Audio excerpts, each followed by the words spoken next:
as well. And then we can share it loud and wide to everyone that we know so that we can get connected, right? We need more people to be joining this movement and to Oh, start that's talking really about where they awesome. need CLTs, like what neighborhoods need that too, right? Yeah, that's gonna be awesome. So I'm gonna press this button.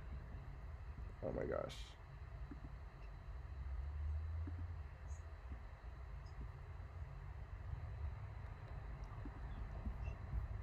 Okay, so I think we're live now. Hi, welcome back to TOPA Tuesday. Sorry I took a break last week. Your boy was burnt out, but I'm back renewed in my resolve because of these two right here, LaRae and Deshenae Cantley, who please introduce yourselves real quick. I don't want to be blabbering.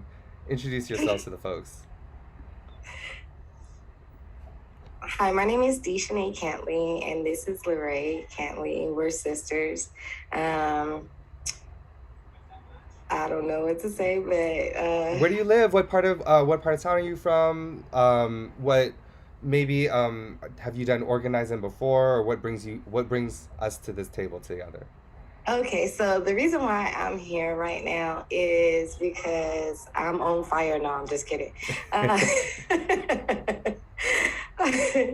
it's because of some special reasons. I live on 109th Street. I live on Los Angeles, California, and this is called the Westmount area. And one of the things that's happening in our community, and I'm sure it's happening in a lot of communities like ours, but I feel like it's really important that people should speak out because I did, and wonderful things are happening. And I'm not saying it to be like a bragger, but I'm saying it so that we all could stand up for our human right and just say that this is not right, and I'm not going to stand for it, and do something about what's happening. Yeah. And don't be just be a victim. So I think we've spoken kind of extensively about your situation, but can we share with the people who are joining us who may not know, like what exactly happened? So, as of April of this year, my landlord, who has been a landlord for a long period of time, and his father was also the landlord before him, he sold our property to some other people who bought it. Mm-hmm. So they don't live in our area, and they're not concerned about us. And so what they started to do was start looking at our property as income property. And that's their prerogative because they bought it. Mm-hmm. But they don't know, what they don't know is that we're community, and they happen to not really care about what happens to the people in my community, and I do. And so I have some education and some, I kind of knew um, that know some things about SPA 6 and the National Low Income Housing, and also being in meetings with Supervisor Holly Mitchell about the homeless initiatives and the things that was going on.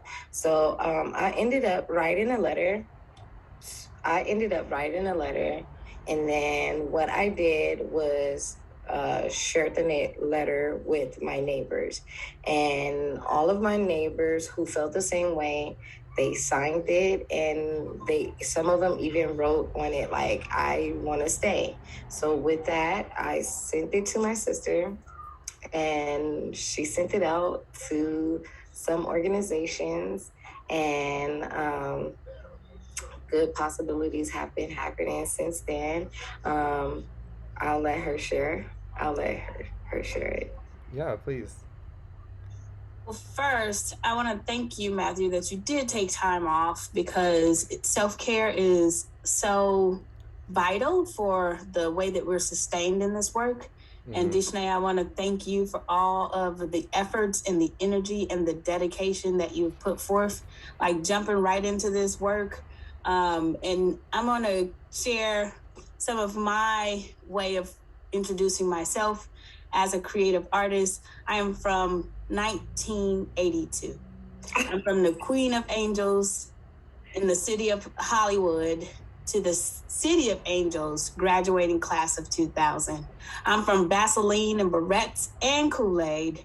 I'm from the Pueblos projects with humble beginnings of housing insecurities. I'm from Christian and Jehovah's Witness practices. I'm from oppressive mindsets and behaviors. I'm from dandelions. You know those flowers that grow like weeds and bring smiles to the faces of those childlike faiths that fills its lungs and blows to make a wish? I'm from desires of systems change and volunteering. I'm from focus groups and asking to be compensated. I'm from the TANF government assistance and blindly jumping off the benefits cliff. I'm from extreme social anxieties. I'm from living into my purpose, from broken systems and systematic racism, from the ultimate myth-busting survivorship. I am from, there's got to be something better than this. I'm from self-determination, constant non-traditional education, from vision, dedication, and hope that has activated my faith that allows me to be present here with you all today. Whew. On the shoulders of my ancestors, I stand for freedom wherever words can reach. I am a writer and a poet. I'm a creative being with a heart for everybody to experience quality living. I am LaRae Cantley, your social justice activist. So when my sister told me that she was not okay with the way that her job at the time of the pandemic was like, we don't got enough to support you and I gotta let you go, I was like, look here. You have lived through enough systems to be able to help design the system. So then I brought her into the world of the work. That's where she started meshing in with the SPA 6 Homeless Coalition, the National Low Income, the National Alliance to End Homelessness, like all these worlds of how we are impacted by these systematic injustices, these inequalities. When it came down to her coming up with that letter, we was like, what do we need to do? We need to think of a roadmap because we're not the only ones that are experiencing this. So formalizing that letter was a way of us dealing with the anger of what was happening and feeling like they were trying to make moves without allowing for the voice of the community to show up. So it's like, now we got this letter. How do we make sure the voice of the community is heard? So I started sending it out to pretty much all my partners. I started asking them, what do you think of this? I sent it out to some lawyers. I sent it out to some legal aid. I sent it out to Holly Mitchell. I sent it out to the CFO of LAHSA, the Los Angeles Homeless Services Authority. And at the subject line, I put prevent homelessness. Prevent homelessness, because these impacts, what is happening right here, right now, today, is the stress that has allowed for so many of our large numbers of Black people represented in homelessness to be considered mentally ill. Oh, they're on substances and they aren't capable and they're lazy. But no, these type of stresses will put you in a mental state that you just need to just be like, how do I numb out? Yeah. So my hope is that when I start to send it out to partners, that they would see that they could be a part of saving a whole new stretch of people from experiencing these mental stresses that could lead to them being out on the streets. And then we tapped into one of our partners, Mary Sutton, who's with Collective Remake, who was teaching us cooperative education and training. And we was like, what about cooperative housing? And she was like, let me just reach out to a few people. She connected us with Casey. Casey connected us with Matthew. We also got on the call with Zerita. It's starting to bubble. And if this could be informative for anyone and how they can begin to allow for at least their voice to be heard, that is a beginning. But what we want to do, we want to make sure that the landlords and the people who are coming in to buy income properties know that we are community. And when you deal with rich community, you better be ready. No, seriously, like I see so many. I mean, Greetings, everyone. How's Yes. everybody doing? Welcome to Zerita. We're just going over introductions and how we came to this circle together, and LaRae was just recounting about connecting with Casey, me, and you, and um, shared a beautiful poem. I wasn't ready for that. I was shook. You, it was beautiful. We'll have to catch it on the recast.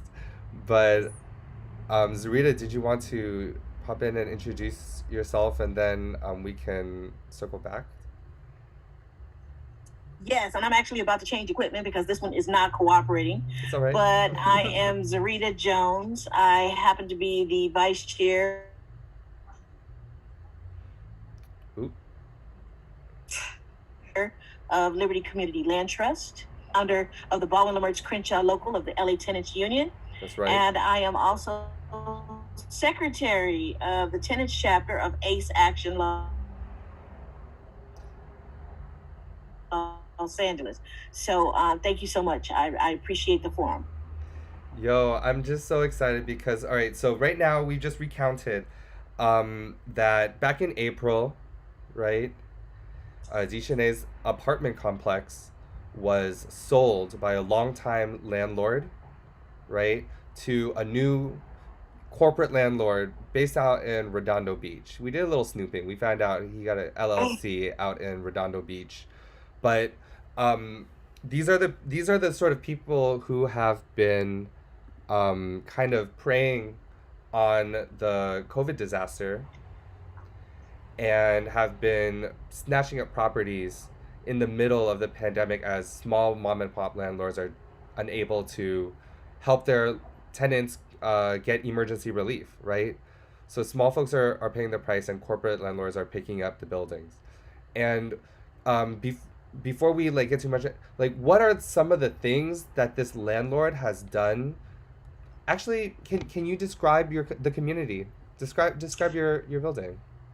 So we have a 10-unit building, and everyone who lives there is related to somebody else who lives there. So the daughter in the front and the granddaughter are related to one house down. My mom lives there. My cousin lives directly upstairs from me. And then there's neighbors that have lived here for over 30 years. Wow. There's some elderly neighbors, some disabled neighbors, and some children. We have some elementary school kids over here. And so I just thought about it. Man, everybody is here and everybody takes care of one another. We party together.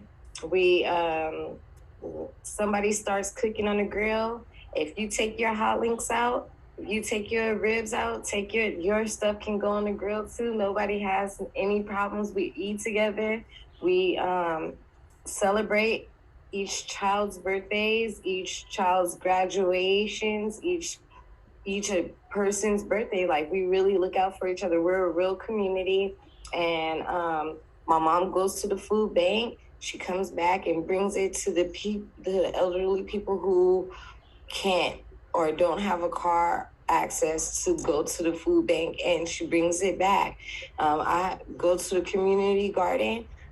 I bring back fresh fruits and vegetables for everybody, not just my neighbors, but the neighbors and the neighbors' neighbors. I've lived here for over 8 years. Both of my daughters have graduated from the high school that's directly across the street from us. And my kids always complained about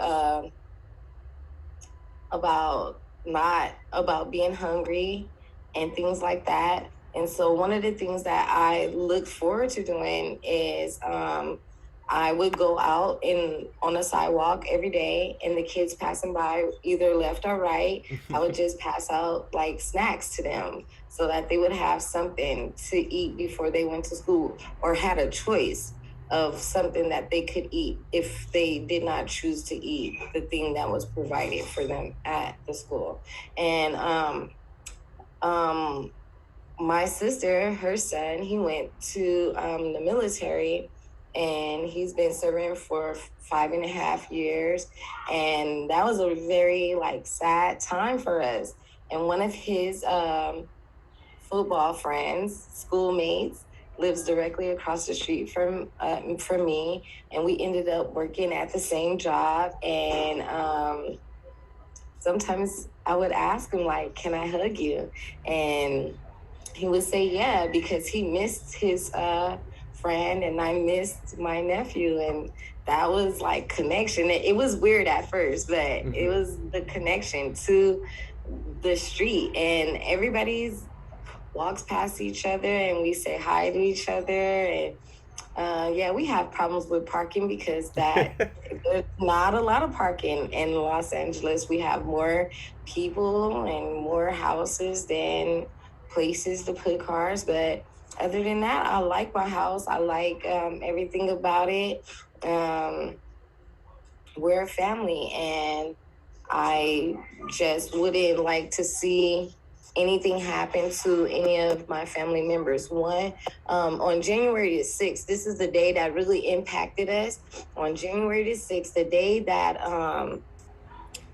the Capitol was being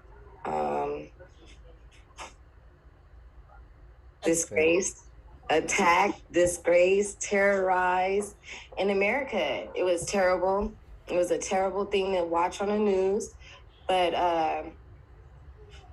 one of my neighbors, I guess he used to sell things out of his house to the other neighbors so that he could make some extra income. So one of the neighbors was calling him, and they kept calling him, and they kept calling him, and they kept calling him. And the neighbor who's lived here the longest, he's like the maintenance guy, and he went inside of the house, and they found him he had a heart attack, and he passed away in the bathroom. And his elderly mom was in there. She has dementia, and it was terrible. It was terrible. And I cook for them. I cook for them. I cook for them. I cook for the whole community every Sunday. It's just like, I have to. It's just like, because we're a family, and one person in the family is gone. And so now we all came together to support each other. And one of the guys will bring food. So like one time, one of the guys brought 20 steaks because I'm going to cook dinner, and I usually get the beans and the greens from the garden. Mm-hmm. I go to the grocery store and buy some cornbread and some rice, and the guy brings the 20 steaks and put it all together, and we serve this big old giant, or he'll bring a big giant loaf of ground beef, and we'll make enchiladas. And I mean, it's wonderful. I love it here. And I wouldn't want to see anything happen to us. But anyway, so I heard, because I wasn't here, I have to go out, and I have to go to work to try to provide income for my household. And my mom was telling me that the guy came to her house, and he was telling her that he was going to give them $3,000. That was the first rate he came with, $3,000 to relocate so that they could redo the apartment. And then she was like, okay, well, I could just stay with my daughter because she lives inside the apartment. And then he was like, she was asking him, like, so when the apartment was ready, can I are you gonna let me know so I can move back in? And then he was telling her like, oh, it'll be up to the management company, which we later found out that he is the management company, but he keeps trying to act like it's a separate entity. All right. That's trickery. That's the trickery they start to use.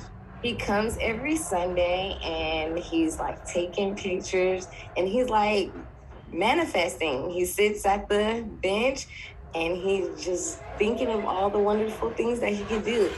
And it was upsetting me. And my mom was like, he has every right. This is his property. And I later found out, like, if it's aggravating to me, it is not right. And that we can do something about it. And so now we're taking, like, detailed notes. He had a guy come out, and he said he was from the Department of Health. And, of course, my mom let him in, and he took pictures of all of the things inside of her house that was wrong or needed to be fixed and stuff like that. And the very next Sunday, the same guy came back and fixed all of the things so he works for the property owner. And that I found out that that's not right, and that people are not allowed to come on the property without a 24-hour notice at least. And they're not allowed to just come inside of your house and do anything without that notice. And so as long as nobody has nothing in writing, that's what started to just like spark the flame inside of me, because I called for myself, I called legal aid, and they asked me, it was like, do you have anything in writing from the landlord? And I told them no. And it was like, well, there's nothing that you can do. And then another thing that they said is like, one person can't speak for everyone. And I'm just like, okay, well, instead of everyone running around trying to figure it out, because he's telling everyone their own thing, and then they're going to be bringing that information one by one. I would like to be an advocate. I am an advocate. I'm a peer support advocate. And so I would like to be the advocate for my community and speak up and say, this isn't right, and there's something that we could do about it, and I'm going to do it. And so there actually is a way that you can be an advocate and speak up for your community. And it's a really simple thing. It's within your building, just create a tenant association. That's what I did. I created a tenant association, and everybody that wanted to be a member, you say, okay, you name yourself. You say, here's my everybody's unit number, their name, their address, not their address, but their phone number and their email, so you guys can contact each other and share information and say, hey, do you want to be part of this association? If their name is on the list, it's official. That's it. That's all it takes. And if they name you as a spokesperson, you can speak for your community. Well, I've been speaking to them, and I've had Mary come out and talk with some of the neighbors. I've learned that some of the neighbors are afraid, actually. They are afraid to even be a part of our meeting, let alone come out and speak with the landlord, because they think that they're getting evicted and they don't know why. And everybody is current on their rent. And so I think they think they're going to get in trouble, and like we're just causing more extra problems. And I can't wait for Zerita to come out and have a meeting with the rest of them to let them know, like, this is what she's trying to relate to you is true. You know what I mean? I'm a hardworking woman. I have two daughters that graduated from high school, one daughter that went to college, and she's now a teacher in Georgia. But I'm silly. I'm from the hood. You know what I mean? Like, I play my music, I twerk, all of that. I'm a real live girl. You know what I mean? So they see me, how they see me, you know? But I'm I'm really smart and I'm on fire, and I know that whatever I put my mind to, like, I'm gonna dedicate 100% into it, and so that's just that. So now my job is to give you some gasoline for that fire. Hey, and I'm gonna that's tell you right. what that gasoline is right now. There is a right for tenants to organize, and that was done under Senate Bill 529. And what it is it protects against retaliation from your owner, and it empowers you guys that have been subjugated by some of the ill-begotten, I can say, issues that owners have, put tenants, situations that they've actually put us in. So just remember, you Google that, SB in California 529. You got the right to organize. You got the right to form that tenant association that I told you about. You got a right to complain, nicely, of course. I always say do it the nice way, put it in writing, make those requests, make sure you keep your records, take your pictures, and that's one of the reasons why we have these conversations. And that's one of the reasons why we have TOPA, is so we can take and empower tenants. This is what this is about. You mentioned earlier about, the tenants are in fear because now this owner has bought their building and they're going to be evicted.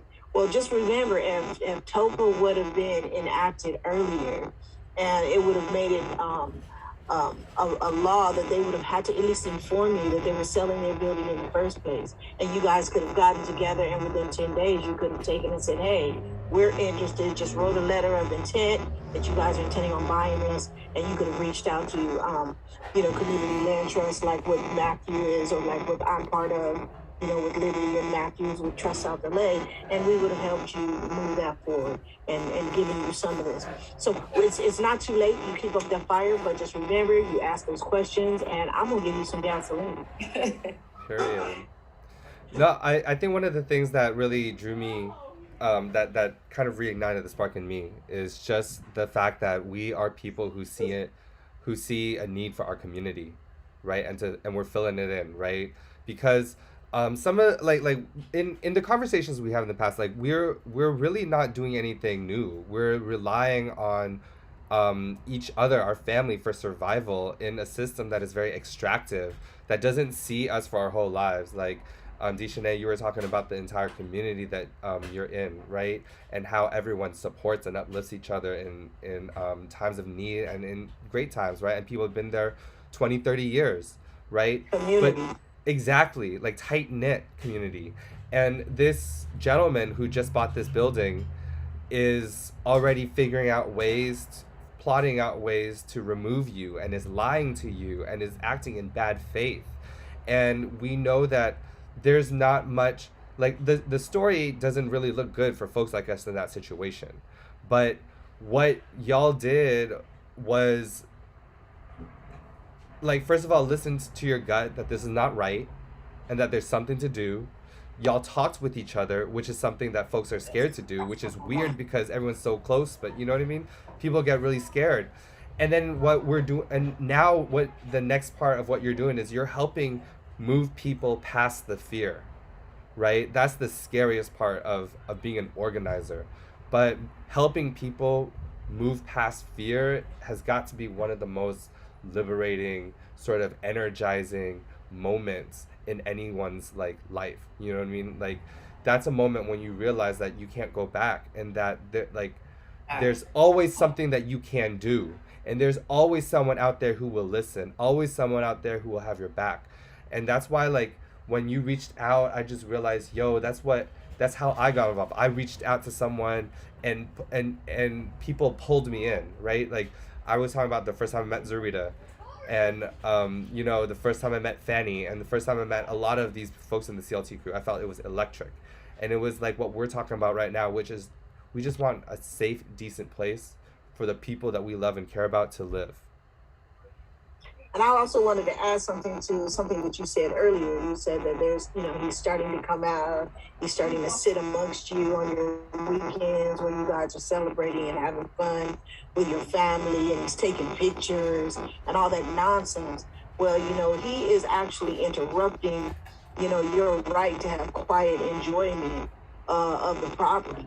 without interference from landlords. And to me, that's like an interference. He's not adding anything to the property, to the party. He's not even, he wasn't even invited, but he's just hanging out every weekend to watch and take pictures of you and your family. And if there's little kids out there, I would be very, very concerned, just by being a parent of 5 kids myself, and of course, six grandchildren now. But that is substantial. That, just out there, just interfering in, like you said, there's a covenant that you have of quiet enjoyment of the property. And his presence is causing everybody to feel uneasy and dysregulated. So just politely send him a letter. I think that'd be good. Just politely send him a note and say, we understand that this is your property and you're interested in what's going on, but, your presence every weekend, all the time, taking photographs of us makes us feel really, really uncomfortable. And we have the covenant of the quiet enjoyment of our property. And we would appreciate if you would do that. Sound advice, like, for real. That's just a sprinkle of more gas to go on. No, just a little bit of gas, but also a little sage advice. You know what I mean? Because Zerita has been up against giants and she's won. So we're like what we're trying to do right now, again, by bringing like uplifting stories like this, is to let people know that like people are taking on landlords every single day, right? And we're not doing this alone. And we're not talking about like the landlords who have lived in that property their entire life and have just been like, providing a service to people. We're talking about people who do not care about our communities. And like, Zerita, I know that Liberty CLT is working with a landlord who is sort of in that position. Do you mind sharing that story?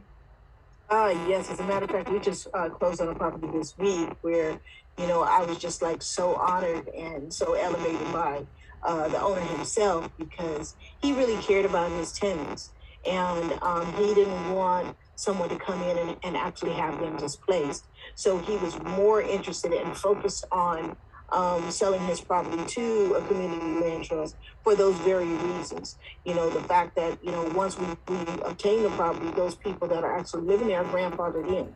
We're not there to try to displace you, but we are there to make sure that you have a safe and permanent and habitable place to stay. We will take and come in and do the renovations and anything that's health related or health and safety related.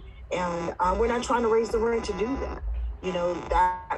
That is a major part on why community land trusts are so important, is because we want to keep the community, we want to keep it whole. All of the neighbors are similar to you guys. They get along. They've been there for years. They have some of them have keys to each other's place just in case if there's an emergency. So they have that community going, and they are different nationalities, but they still have created that community on their property, and that's something that he tried to preserve, and he was very successful in doing that by allowing the Liberty Community Land Trust to buy his property.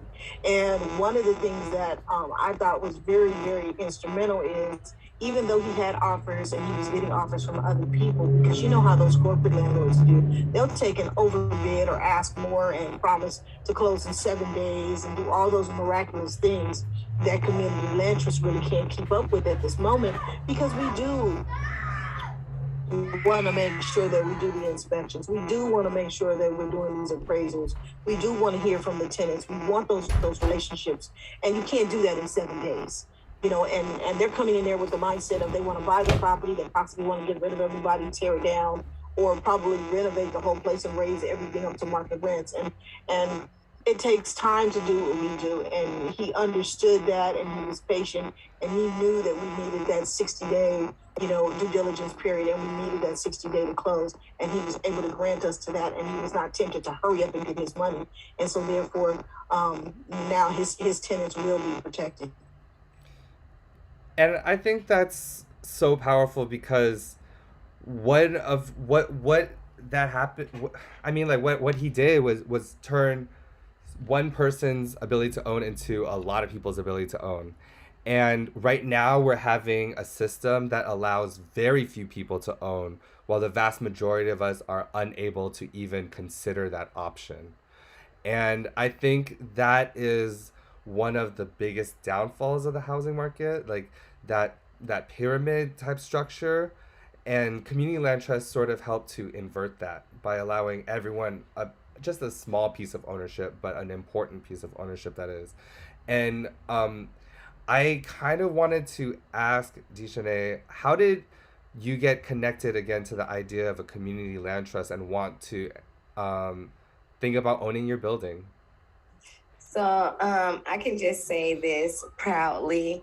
It is due to educational training by Collective Remake that should absolutely be put into schools and trained at jobs, because it's a beautiful educational training that teaches principles and just wonderful. It's just a way of life that I think the ancestors before it was colonized, and taken over by people who found it. Mm. Anyway, but yeah, and it's called Collective Remake. And at the time, it was a 10-week training for myself.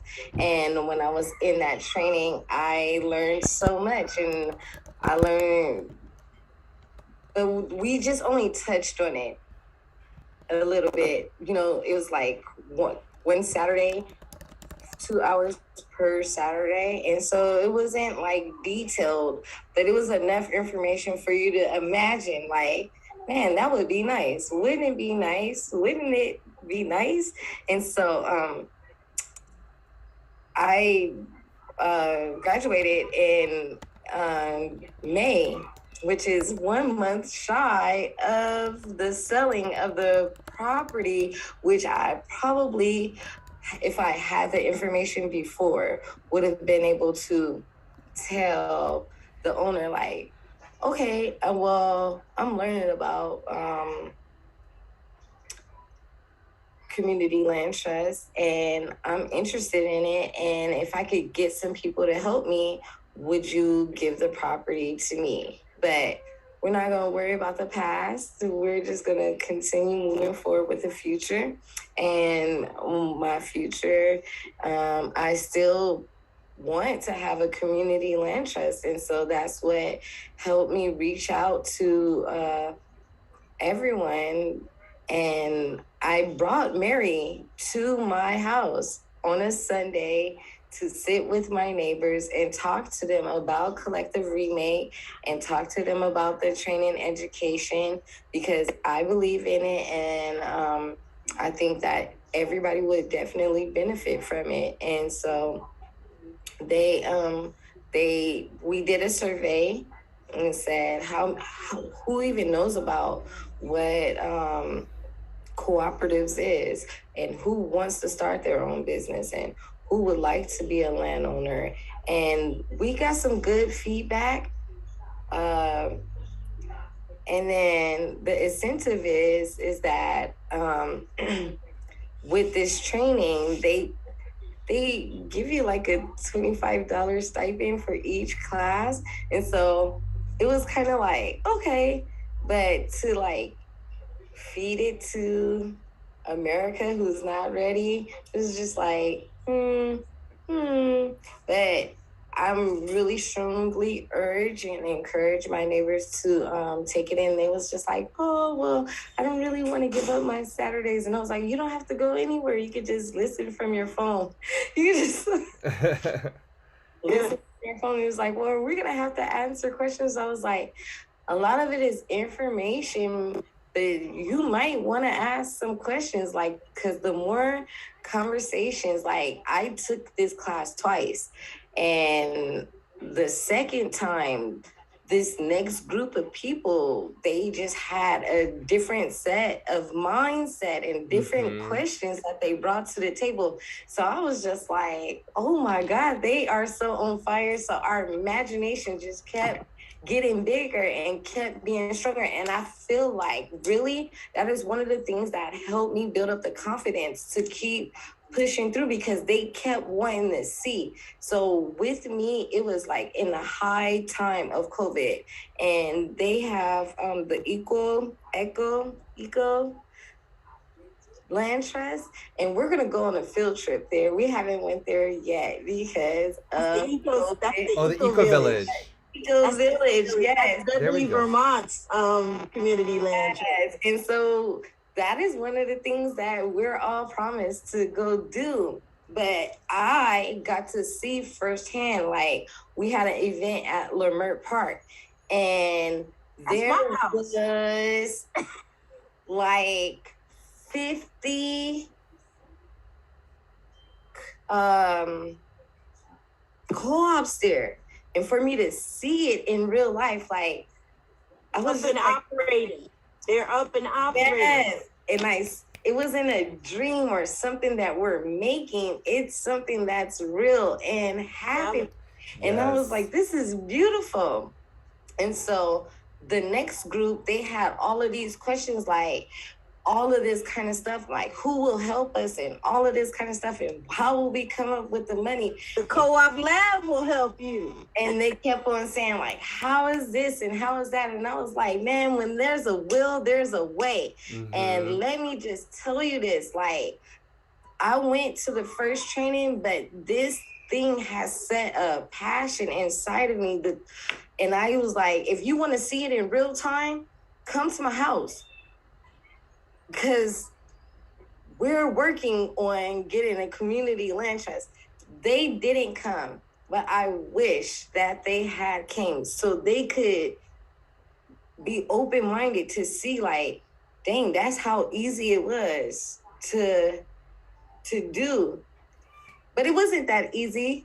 Like, I had to get out of my, comfort zone. Of, yeah, Comfort zone. of Deshenae and get into this seat of, like, Deshenae. No, I'm just kidding. No, for real, you have to get in your power. You have to get in your power. And sometimes, like, I feel like for me, it's hard for me to get into my power because I feel like all the things running through my mind, right? The imposter syndrome, the do I get to determine what's going on right now, right? Or am I in an ally position, take a back seat? What do I do? But like we need to get into our power and understand that we always have something that we can do. Yeah. There's always something that we can do to be pushing the envelope, and also it's been done already. We're not asking for anything new. Like all of these things, like the co-ops, cooperative economics, like co-op banking, co-op housing, all of these things are things that people like us and time before have had to do to survive, and to be able to have a piece of the American dream of ownership. But if the American dream of ownership is only for a few people, then it's not working. We need to remake the system, which is why, like, the work that you're doing in your community is so important, and everyone in their community needs to be mirroring. Yeah. I just wanted to add, you mentioned something, about getting out there and understanding and learning this stuff. It's about the outreach.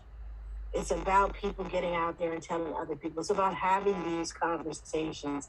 And sometimes, when you're just, having a cup of coffee or whatever you're doing, and you're telling your friends or on the phone, hey, are you aware that this is something that's out there? And sharing that information. One of the things that I learned in the community world, or the world of community organizing, is that information is free. And when you get like-minded individuals that are there, that are open-minded, and they have that concept, and they're willing to share that information, and they're willing to tell the next person, hey, this is what you can do, and here are your options, and have those conversations one-on-one, or even groups for that matter, then you find out that the whole world starts to open up, and other people get the understanding.